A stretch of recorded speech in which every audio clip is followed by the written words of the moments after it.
एक समय की बात है, एक गांव में एक कुशल परिवार रहता था। उस परिवार में आरती जी नाम की एक वृद्ध महिला रहती थी।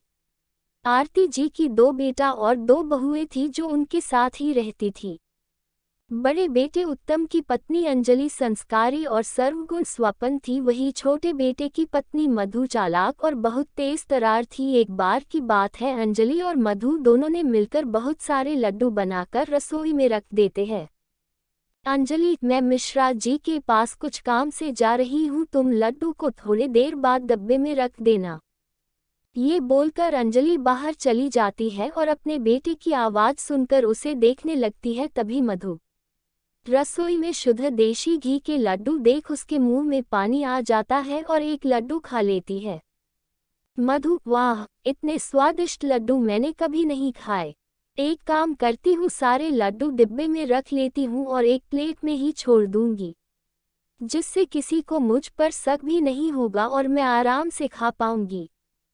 वो लड्डू की प्लेट उठाकर एक डिब्बे में भरकर चुपके से अपने कमरे में ले जाती है और प्लेट में एक लड्डू वही छोड़ देती है। अपने कमरे में जाकर मधु पेट भर लड्डू खाती है। पेट भर जाने पर वह लड्डू के डिब्बे को छुपा देती है। अंजलि अपने बेटे सोनू को सुला रही थी, तभी आरती जी घर आती है। आरती जी, अंजलि, अरे ओ अंजलि। अंजलि सास की आवाज़ सुनकर भागी हुई आती है। अंजलि, जी माँ जी, बुलाया आपने?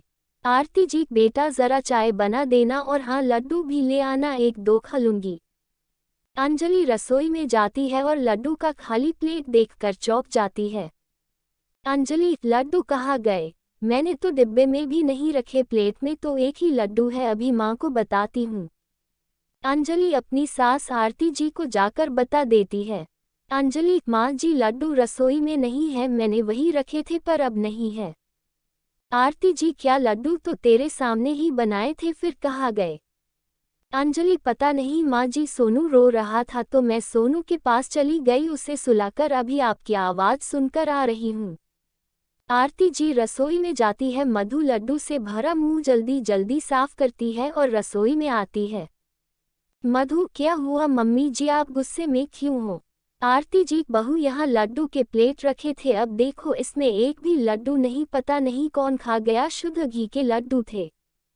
तभी उत्तम और शुभम भी आ जाते हैं और रसोई से लोगों की बातों को देख दोनों रसोई की ओर जाते हैं। उत्तम अपने माँ से मजाक में कहता है, उत्तम, क्या हुआ माँ?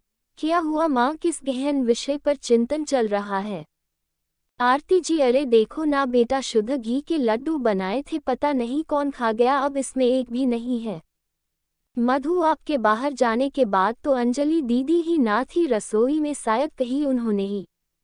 अंजलि, मधु, ये क्या बोल रही हो तुम, मैं सोनू के पास थी। आरती जी और घर के सभी सदस्य मधु की बात पर विश्वास कर लेते हैं और अंजलि के खिलाफ हो जाते हैं। सभी अंजलि को खूब सुनाते हैं तो वो रोने लगती है। मधु बहुत खुश होती है, वो खुद से कहती है, इन लोगों को बेवकूफ़ बनाना कितना आसान है। कुछ दिन बाद आरती जी काजू और बादाम खरीद कर लाती है और अंजलि को संभाल कर रख देने के लिए कहती है। आरती जी ये कहकर वह से चली जाती है। अंजलि काजू और बादाम के डब्बे को अलमारी में रख देती है। मधु काजू बादाम का डिब्बा देख लेती है और रोज मुट्ठी भर करके खूब काजू बादाम खाती है और इसी तरह एक ही हफ्ते में काजू बादाम खत्म हो जाते हैं।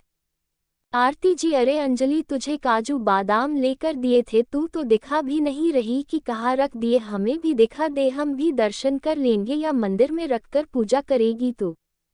अंजलि, जी माँ जी, अलमारी में रखे हैं, अभी लेकर आती हूँ। ये बोलकर अंजलि रसोई में जाती है और काजू बादाम का डिब्बा निकालती है, पर डिब्बे में तो काजू बादाम ना के बराबर थे। ये देखकर अंजलि चौंक जाती है और रोने लगती है। अंजलि की रोने की आवाज़ सुनकर आरती जी और घर के सारे सदस्य रसोई में आते हैं। अंजलि को रोता देख आरती जी बोलती है, आरती जी, अरे क्या हुआ, रो क्यों रही हो? अंजलि, माँ जी, काजू बादाम यही रखे थे, पता नहीं कहाँ गए। आरती जी, क्या 4 दिन पहले ही तो लाई थी काजू बादाम का डिब्बा और खत्म भी हो गया। मधु अपनी चोरी छुपाने के लिए फिर अंजलि पर इल्जाम लगा देती है और कहती है, मधु, दीदी खाने का मन था तो खाए, लेकिन ऐसे चोरी करना ठीक नहीं है दीदी। आरती जी, पता नहीं इस घर में क्या हो रहा है, खाने की भी चोरी। अरे बहू, थोड़ा बहुत दूसरों को भी चखा दिया करो, इस घर में और भी लोग रहते हैं। यह बोलकर सभी चले जाते हैं और अंजलि रोने लगती है। कुछ दिन बाद मधु की दोस्त पूजा का फोन आता है। पूजा, हेलो मधु, कैसी हो? मधु, मैं ठीक हूँ, और तुम बताओ, इतने दिनों बाद कॉल किया। पूजा, घर के काम में ना बिजी रहती हूँ। चलो ना, हम दोनों कल मिलते हैं, शॉपिंग करेंगे, खाएंगे पिएंगे। मधु, अच्छा ठीक है, कल मिलते हैं। वैसे भी शादी को 2 महीने हो गए, कहीं घूमने भी नहीं गई मैं। शुभम को तो टाइम भी नहीं मिलता। पूजा, ठीक है ना, तो कल मिलते हैं, तू तैयार रहना। मधु खुद से कहती है, मैंने पूजा को हाँ तो बोल दिया, पर पैसे कहाँ से लाऊंगी? बाहर जाने का मतलब पैसों का खर्च होना। अब मधु पैसों की जुगाड़ में लगी है। वो आरती जी के कमरे से गुजरती है, तभी उत्तम अपनी माँ को 10,000 रुपये रखने के लिए देता है। अब रात होते ही मधु अपनी सास के कमरे में जाती है और 10,000 की गड्डी चुरा लेती है। सुबह होते ही उत्तम 10,000 रुपये अपनी माँ से मांगता है। उत्तम, माँ वो 10,000 दिए थे ना, वो देना, दोस्त को वापस करने हैं, वह लेने के लिए आ रहा है।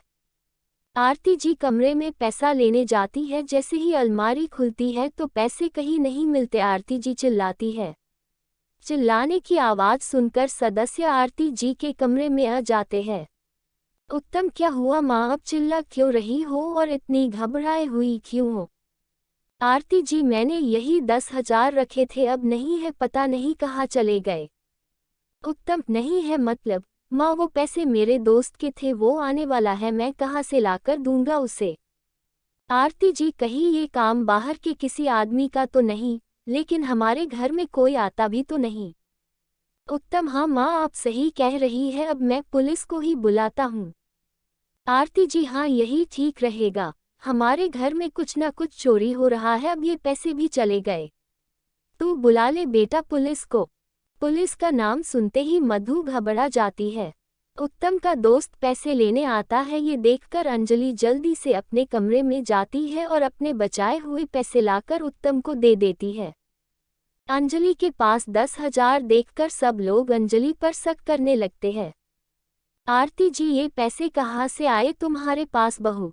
अंजलि, माँ जी, ये हमारे बचत किए हुए पैसे हैं। आरती जी, बचत किए हुए या फिर चुराए हुए? देख बहू, सच बता दे। मधु की जान में जान आती है, वो भी अंजलि को कहने लगती है, मधु दीदी, अब इसकी भी चोरी की हद हो गई, अपने ही घर में चोरी। दीदी, आपको ये बातें शोभा नहीं देती। तभी पुलिस आ जाती है। पुलिस को देख मधु घबरा जाती है। पुलिस अंजलि से पूछताछ करती है और अंजलि बेगुनाह साबित होती है। फिर पुलिस जब घर में एक एक कमरे की तलाशी लेती है, मधु पूरी तरह से घबरा जाती है, क्योंकि अब पुलिस मधु की कमरे की तलाशी ले रही है।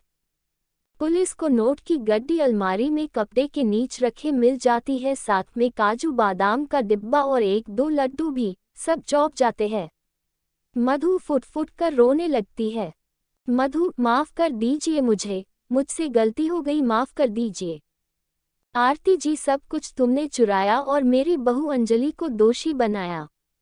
मधु रोने लगती है और अंजलि से भी माफी मांगती है। अंजलि, कोई बात नहीं मधु, तुम्हें इस घर में चोरी करने की कोई जरूरत नहीं है। तुम्हें कुछ भी चाहिए तो तुम हम सबसे कह सकती हो। तुम्हारी एक गलती ने तुम्हें कितनी बड़ी मुसीबत में डाल दिया था। मधु, मैं आप सबसे माफी मांगती हूँ, आगे से ऐसा कभी नहीं करूँगी। अंजलि मधु को गले लगा लेती है और आरती जी अंजलि से माफी मांगती है और अंजलि सबको माफ कर देती है और अब से सब खुशी खुशी जिंदगी जीने लगते हैं।